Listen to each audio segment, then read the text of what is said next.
were looking out, buy a piece of land and build our own office. So we looked around different parts, and then there happened to be a plot around here for sale. We saw it, and then we decided to buy it and then build our own space. One of the things was we wanted to be very Puritan in our approach, and so if you look at it, it's basically steel and concrete which we've really played with. You come in, we got our parking, and then you come into the ground floor where we have the interaction with the clients, and the main reception and the lounge happens over there. And then we sort of build it in a kind of a split level kind of a thing. So every floor has got, it's like every quarter floor. It's not even half floor. So you take a quarter flight, you have one space over there. You take another quarter flight, you have some other space over there. Wanted to be a minimalist like our designs are. So we kept it very minimal, a lot of natural light. So when a client comes over here, he understands our architecture and what he can get. So that makes life much easier for us to explain our architecture to him.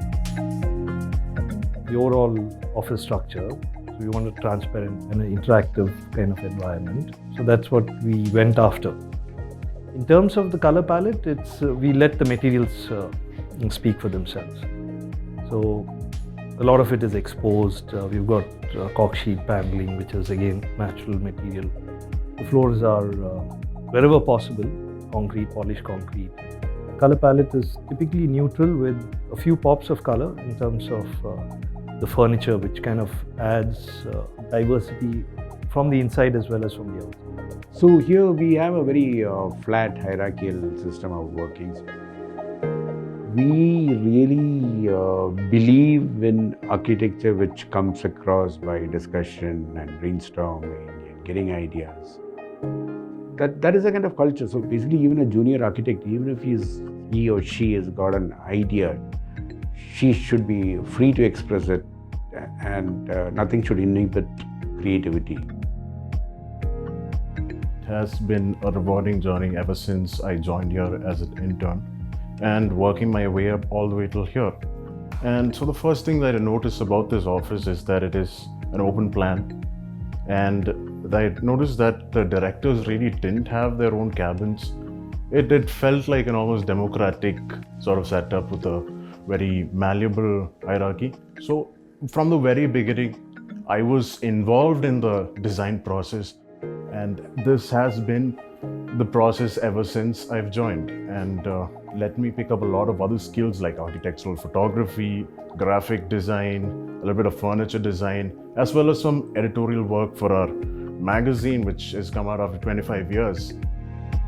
I've actually worked with all of them. All three of them very diverse features, right? Personalities. So with Vijay, I've learned how to be calm, how to be a good listener, and how he manages the work.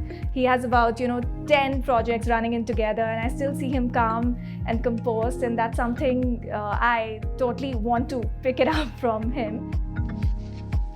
Suraj is my go-to person in terms of any problem solving, or if there's any technical issue on site, and I know he's going to give me a solution which is going to work wonders and it's going to be done. And George is idea generator. So in terms of any concept planning, we know that he's going to bring something else on paper which we probably wouldn't have thought of. So it's always been about not about individuals, but it's a collective design ideology and strength. So along the way, we want to take in more people in our journey. We want to empower and then bring up people who've been working with us and who have the talent to take it beyond just us.